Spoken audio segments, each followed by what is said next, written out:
and welcome to Ivy English. I'm Karen. And I'm Chris Gorski. Today is July 17th, and today we're going to hear part one of a two-part article entitled, How One Owl Inspired Change. So today we have the story about Flacco the Owl, and we're going to get it up and out of the way. This is a little bit of a tear-jerker article. So we do have your tissue ready. Yes, I read this and I got a little sad, but it does have a silver lining. And so we have these two phrases here. A tear-jerker, T-E-A-R, and the second word is J-E-R-K-E-R. A tear-jerking article will make you a little sad. It will maybe make you cry. But it does have a silver lining, and that means it does have a happy or at least more positive ending. I want to tell a related story, and I'm going to have to say one phrase in Chinese because it's the name of a movie. This was in the 70s, and I was going to see a movie that was really popular back then that had just come out. It's called 安平追想曲. It's based on a Taiwanese folk song, and it's about the wife of a man who works on a ship, and he would go out to sea, and then you can guess the ending. So when you bought your ticket at the box office, they gave you a hanky. Did they really? They did. And you do need it. That's funny. Oh. Yeah, they gave you a handkerchief. And so this is going to be one of those. I'm a person that easily cries at movies, so I would have been like, oh, can I just have my money back? Yeah. So for this one, actually, I loved this piece. I was talking about it with the other people. And because, world news is getting really tough to listen to. It'll put you in a funk, F-U-N-K, funk. That means in a funny mood. And the more you read, the more miserable you become. So at that point, what do? I watch some animal videos. Yeah. And I happen to love parrots and starlings. They both can learn how to talk. I also enjoy owls. So as soon as I saw it's about an owl, I was already very favorably disposed toward the article. So that's great. And interestingly, I have been watching many animal videos myself, very interestingly, because the world is a little bit of a funny place right now. And so at the gym, when I'm finished working out, I'll jump on the treadmill and I will make sure I go to the Animal Planet, like the TV and the treadmill that are showing something about animals. Yeah. I just need to turn my brain off from the world and then just see some funny animals doing some funny things. That's a survival strategy these days. That's so funny. I thought I was alone in this. No. I talked to Anthony, one of our partners here at Ivy League, about this exact thing. I was telling him how much I was enjoying it, and there we are. You too. I'm guessing maybe even a majority of people are doing this. Otherwise, it's just a little too much. Yeah. Okay, our title again is How One Owl Inspired Change. This is the true story of a memorable animal that captured the hearts of New Yorkers. A warning should be given first, though. It has a tearful ending. Yet the demise of Flacco the owl in 2024 has inspired New York lawmakers to push for increased safety measures to protect birds. The tale begins in 2010 when Flacco was born in a North Carolina bird park. Later that same year, the male Eurasian eagle owl, the second largest species of owl, was sent to a new home at the Central Park Zoo in New York. For a dozen years, the distinctive-looking creature lived a peaceful life in captivity. All of that changed in 2023. Someone vandalized his enclosure by cutting a hole in the steel mesh that had secured Flacco, allowing him to fly away. Neither the vandal nor the Eurasian eagle owl was ever caught. However, Flacco didn't disappear entirely. He achieved celebrity status through numerous sightings in Central Park. Several attempts were made to capture him, but all were in vain. After determining that Flacco had developed the flying and hunting skills necessary to survive in the wild, the zoo scaled back attempts and eventually stopped trying to trap him. For 9 months, Flacco made Central Park his home, delighting New York residents. The owl then moved to other parts of Manhattan, and sometimes people would spot him peeking at them through their apartment windows. Sadly, almost exactly 1 year after Flacco escaped from the zoo, he was found dead on the ground. A necropsy determined that the famous owl had crashed into a building and plunged to the earth. Yes, exactly. Where's that tissue? Yeah. Okay. Let's go back to the beginning. So our title again is How One Owl Inspired Change. Now, I hadn't read about this previously. Had you? No, I was not familiar with this owl, although I was familiar with New York had made changes regarding bird laws because I'm from New York State, and where I'm from, they are building a new sports stadium. And I was really disappointed in the amount of glass used because it wasn't as bird-friendly as I wanted it to be. However, I will say that the stadium is not especially tall compared to the buildings near Central Park and in Manhattan, where our story does take place. So I didn't complain too loudly about it. But I was aware of these changes, but not the owl. So when they're flying, birds generally do not recognize glass as a physical object that will be a barrier. They think it's just space and they're going to fly straight into it. That's right. A lot of times what we don't think of is that glass is often very shiny and reflective. And if there are trees or plants nearby, those trees are reflected into the glass. And the birds are thinking, great, I'm going to go right through this. In many ways, having dirty glass is more beneficial for birds. Safer, yeah. But I have to say that birds do understand how glass works.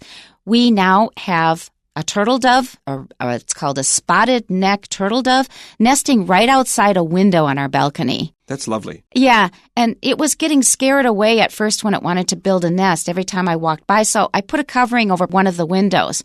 And then she came, the couple was there, she laid some eggs, and she's there now all the time brooding her eggs.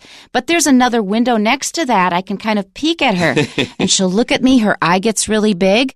But she has an important job to do, so she just sits there. She doesn't fly away because her eggs are now there, and she's very invested. So she totally understands how glass works. Wow, yeah, they'll check you out. I haven't had birds in my window in a very long time, but I also have a lot of cats who can't leave anything alone. But we did used to actually have nesting birds in our window, and we were very lucky, and we always enjoyed them. And it was a choice to never, ever look at them because we were always so curious and we always wanted to see how they were doing.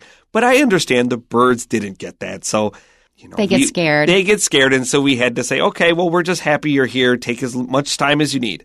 Well, this is my second experience with it. And I knew that once she was settled in, she'd probably manage her fear a little better. She would try to determine if there was a real threat. So now she'll look at me and then I walk away. I've done that many times, so she doesn't seem as stressed. I wonder if it's good to feed birds while they're nesting or brooding. No. No? No, absolutely. Just leave them alone. Just let them do their thing. And often I think her mate comes by. She calls to him. I'm wondering if she's calling sort of like, it's your turn, it's your shift. We have to get food. Someone has to stay with the eggs. So, yeah, and I've come to really enjoy that cooing every morning. Oh, I think so. That's what I thought of when you first said that you had nesting and brooding birds. I thought of how lovely that call must be. It is, and you hear it everywhere now because it's springtime. At least when we recorded this, it was springtime, and they are mating and nesting all over the place. And some people consider them a nuisance, like they get up on top of the air conditioner or something. But it's just me at home, and I feel like there's somebody there. I love it. Yeah, we have people in our neighborhood that complain about the frogs. We have a nearby river. And the people were complaining about the frogs. And I'm like, this is the best sound ever. What are you guys mad about? So. They get pretty loud when they're mating, but I feel the same way. Okay, we're going to get back to the owl now. That's what our story is about. So, how one owl inspired change. Now, the owl certainly did not do this consciously. I think the owl just found he much preferred to be free, as anybody probably would. So, through this process of the owl, well, we'll tell it more when we get to the story, but the owl escaped, was free for a while, and then everybody got to see more of him because not everybody goes to the zoo every day. I think this was probably during, the owl passed away on February 23rd, 2024. And so this was going through the era of kind of like COVID, and I'm sure that people were excited to be out for any real reason. New York by 2024 and the end of 2023 was more or less back to normal, but it was still more restricted than some places in the United States. And so I'm sure New Yorkers were probably pretty excited to have anything about nature and outdoors in the terms of news. Right, and especially if you can interact with a creature. That's right. They see you, you look at them, they look back at you. Just that experience is really fun. And Central Park is such an awesome place to be anyways. It is. And then you're bird watching. That sounds like a really good time. Exactly. Okay, so our first sentence, this is the true story of a memorable animal that captured the hearts of New Yorkers. So when we capture the hearts of something, that means we have a lot of passion for something. People are excited. Probably the best example I can think of very easily, Pokemon Go captured the hearts of Taiwanese people about 10 years ago. That was a craze, and everybody wanted more of it. Capture the heart gives you a lot of passion. I think a lot of us are really willing to have our hearts captured by something to distract us from the news. Yeah, and it's always fun when you get caught up in a relatively harmless mania. Exactly. That's right. And you mentioned that you like watching the Animal Channel, like when you're at the gym. The one thing is that even though it can be relaxing for us, they actually have really knockdown, drag-out fights too. They do, and I always feel bad when it gets to the part and the music gets all heavy and it's like the eagle is watching and like the little happy squirrel is running. Nobody, just run. But it's the way of nature. All right, so I think that should be pretty straightforward. A memorable animal, an animal that you remember for a long time. A warning should be given first, though. It has a tearful ending. We've already warned you. Yet the demise of Flacco the owl in 2024 has inspired New York lawmakers to push for increased safety measures to protect birds. So first of all, we need to say that we're not sure if it's Flacco or Flaco. I assumed it was Flaco, but then Chris has a good reason for saying Flacco. So in the American Football League, the NFL, there is a famous quarterback named Joe Flacco. And he's not Joe Flacco. And he's not Joe Flacco, although I want to say I've also heard Flaco before in my life. It's an Italian name. And so I thought, well, maybe it's that. But because I do know Joe Flacco and he's such a prominent and well-known player, I just defer to that. And I'll go along with that, but just keep in mind, some people may say Flaco. That's right. And be careful, though, with the word flake. That's one reason to avoid that pronunciation because, Jim's a nice guy, but he's a real flake. He's a real flake. This is a person that maybe is tough to get to, you want to go out with, or he's canceling plans. Yeah. He's an unreliable friend. Unreliable. And the adjective form is flaky. So if he's a flaky person, I'm not going to make a friend with a flaky person. They're not reliable. Okay, so demise means death. Demise just means it comes to an end. It no longer exists or no longer lives. So it's the death. Lawmakers are the people in Congress, or it could be a city council. It could be a state council. Whatever the level of government is, the lawmakers are the people who create legislation. They write the laws. That's right. And it is one word. Pay attention there. Right. So it's lawmakers. Don't say lawmakers. And increased safety measures. So if you have really, really clean glass, you will know it's very, very easy for birds to just crash into it. And that's kind of heartbreaking. All right, let's begin our second paragraph. The tale begins in 2010 when Flacco was born in a North Carolina bird park. And I'm going to let you in on a secret. I totally just said Flaco. The first time. Yeah, wasn't there a TV character named Flaco? I don't know, but just do not flip out if we say Flacco for a while, then say Flaco, because actually both are possible with this spelling. Both are definitely possible.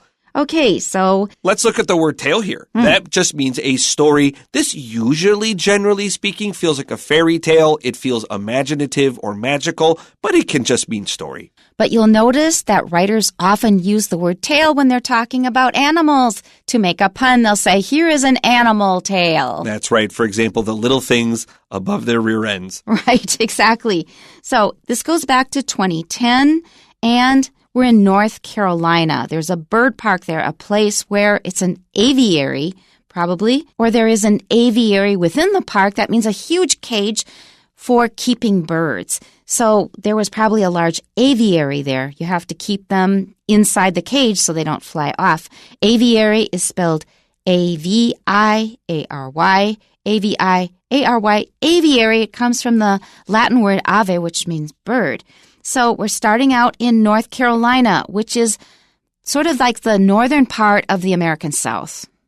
All right, let's go to our next sentence here. Later that same year, the male Eurasian eagle owl, the second largest species of owl, was sent to a new home at the Central Park Zoo in New York. I remember when I learned the word Eurasian, because ever since I learned about continents, I always wondered why people said Europe and Asia were separate continents, because they were clearly connected.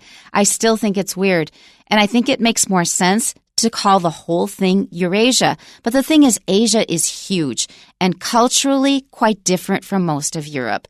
So I think it's mainly a cultural difference rather than a geographic one. You are 100% correct. I had a not dissimilar thought when I was a kid. What I did notice, especially when I was looking at globes, not necessarily maps, that why is Europe a continent, right, but India is a subcontinent? Exactly. And when they're not really that far apart in size.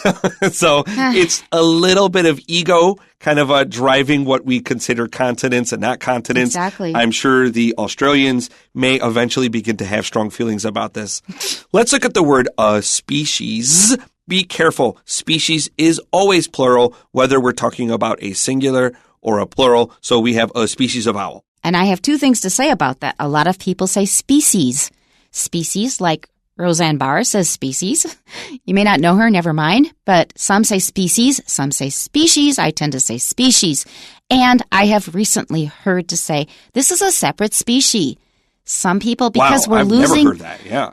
Because we're losing a lot of our irregular plurals, people now view that S as a plural, and they say this is a different species. I've heard it more than once. So it is changing. I'll keep my ears up for that. I'm always interested in hearing the evolution of language, although I might cringe at that one. Yeah, and be really irritated. But if it's changing, what are you going to do? You can't turn back the clock. So it's the second largest species of owl, and owls can get quite large, so that was probably a pretty big bird. It's a big bird. I saw pictures. I'm sure they're in your magazine. It's a pretty big bird. All right. And note that it was a big bird is different from big bird. Yeah, that's not Sesame Street. That's right.